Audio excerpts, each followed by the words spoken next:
Northern Ireland's Democratic Unionists voted against the Windsor framework in the House of Commons, but with overwhelming support from the Conservative and Labour parties on Wednesday, it passed easily.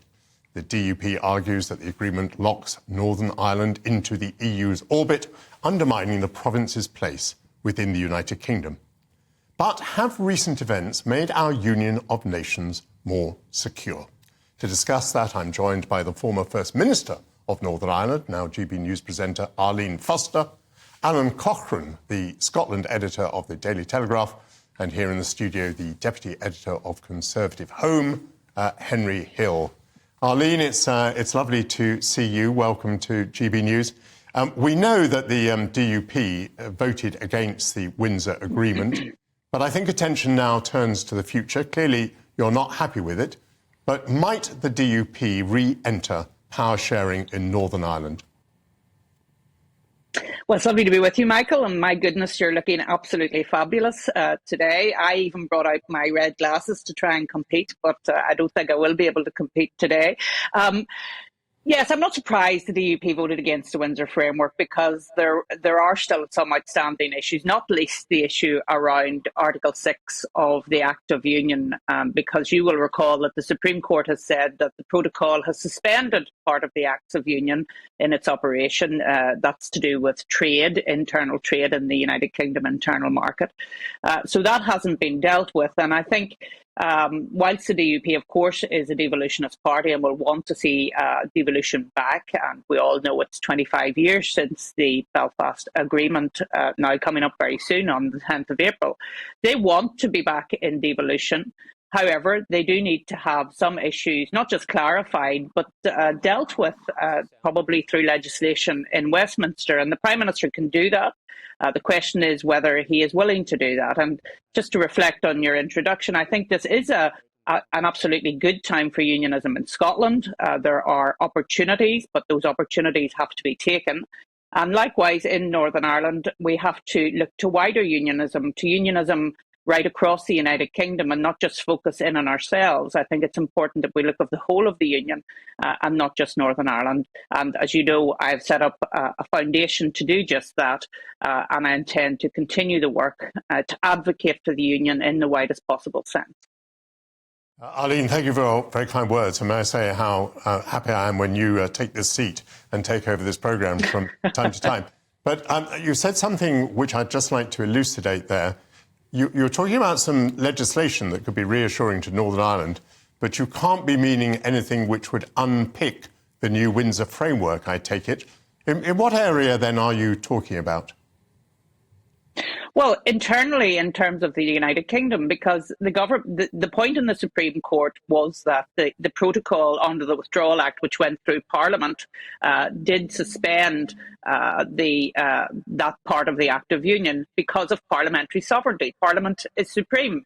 So if Parliament decided to pass a later law saying that actually that suspension has now been lifted, the internal workings of the UK trade is very much sovereign, then I think that could deal with that Article 6 of the Union point and deal with the Supreme Court judgment. But that's in the hands of the Prime Minister. It doesn't need to involve the European Union. Very interesting. And I note also you say how keen politicians in Northern Ireland are to return to devolution, to the devolved institutions, which have not been functioning now for some time. Let me turn to Alan Cochrane and the subject of Scotland. Alan, for a long time, you've written pretty trenchantly about Nicola Sturgeon. What are your reflections on the state of the SNP and the state of Scotland as her period in office comes to an end? I think the state of Scotland is confused and a bit sad because it hasn't advanced as it should have if we'd believed all the stories about devolution. And the Sturgeon demise, while surprising in that it happened in the space, I remember the 3 years building up, the 3 decades building up to when me watching Nicola, as a hugely important figure in Scottish politics. But her demise has been over in 3 months. And it's very, very strange, the reasons behind it. I don't think we've finally got to the bottom of those reasons, but I do think Scotland's a better place for her going. and with devolution fast disappearing of the political agenda, at least as far as ordinary people in Scotland are concerned.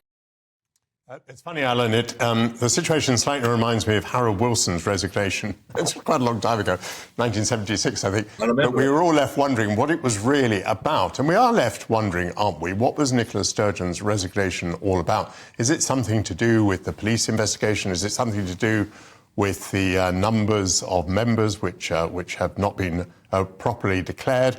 Or was it that she got into such a mess over the gender legislation?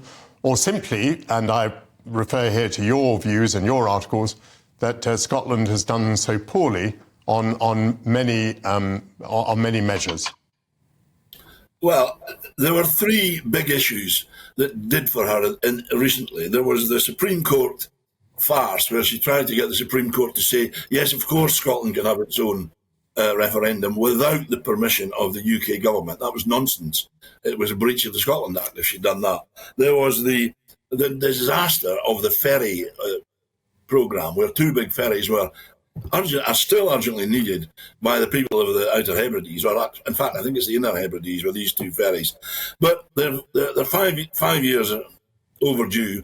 The costs going up from 97 million to 300 million. And she nationalised, by the way, that shipyard. That's another big minus.